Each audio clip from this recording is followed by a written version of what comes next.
பிரியமானவர்களே, இயேசுவின் நாமத்தில் உங்களுக்கு என் அன்பின் வாழ்த்துக்கள். எப்படி இருக்கிறீங்க? ஏதோ ஒரு காரியம் உங்க வாழ்க்கையில ஒரு அற்புதம் நடக்கணும் எதிர்பார்க்கிறீங்க, ஒண்ணு நடக்க மாட்டேங்குதே அப்படின்னு நினைக்கிறீங்க. கர்த்தர் இன்னைக்கு உங்களோட பேசுகிறார். சரி, இந்த இடம் எது அப்படின்னு பாக்குறீங்களா? எருசலேமில் இருக்கிற ஒலிவமலை இருக்குல்ல, ஒலிவமலை பைபிள்ல நிறைய சொல்லப்பட்டிருக்குல்ல. இயேசு இங்க இருந்து தான் பரலோகத்துக்கு ஏறி போனார். இங்கதான் திரும்பி வந்து அவருடைய பாதங்கள் ஒலிவமலையில நிற்கும் என்று வேதத்துல சொல்லப்பட்டிருக்கிறாரு.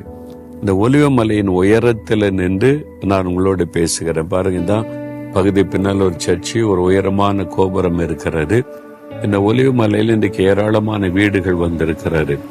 இயேசுவின் நாட்கள்ல அப்படி எல்லாம் கிடையாது. எருசலேமுக்குள்ளதான் மக்கள் வசித்தார்கள். இது ஒரு மலை பகுதியா இருந்தது. இன்னைக்கு நிறைய மக்கள் இங்கே வசிக்கிறாங்க. ஆனால் ஒரு நாள் இயேசு திரும்பி வரும்போது இந்த மலை 2ஆக பிளக்கும் என்று வேதத்துல சொல்லப்படுகிறார். அவருடைய பாதங்கள் இங்கே வந்து நிற்கும். இங்கிருந்து எருசலேமுக்குள்ள இயேசு பிரவேசிப்பார். அவர் ராஜாதி ராஜாவாய், தேவாதி தேவனாய், கத்தாதி கத்தாவாய், நியாயாதிபதியாய் வெளிப்பட போகிறார். இந்த மலையில தான் அதை நடக்க போகிறாரு. சரி, இன்றைக்கு ஆண்டவர் எனக்கு என்ன செய்து வைத்திருக்கிறார் நினைக்கிறீங்களா? யோவான் 11:40 நீ விசுவாசித்தால் தேவனுடைய மகிமை காண்பாய்.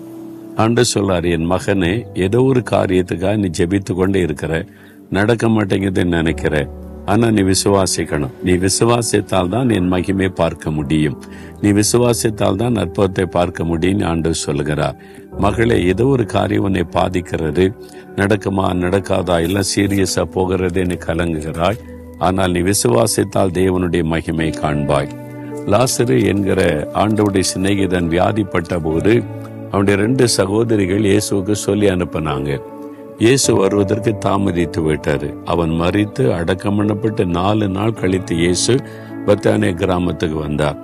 இந்த ஒலிவமலையின் அடுத்த பகுதியில தான் இந்த பெத்தானியா இந்த கிராமமும் இருக்கிறது.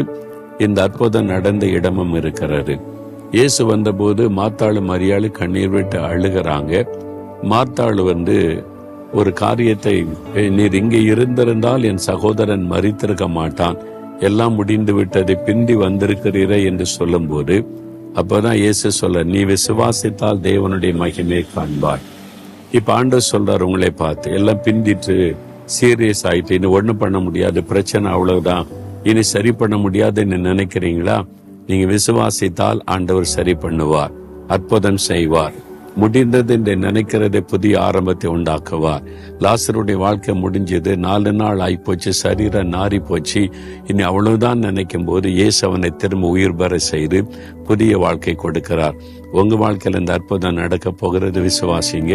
இயேசுவை நான் விசுவாசிக்கிறேன், இதை மறுபடியும் நீ சரிப்படுத்தி நீ ஆசீர்வதிக்க வல்லமை உள்ளவர், சொல்லுங்க, அற்புதத்தை காண்பீங்க.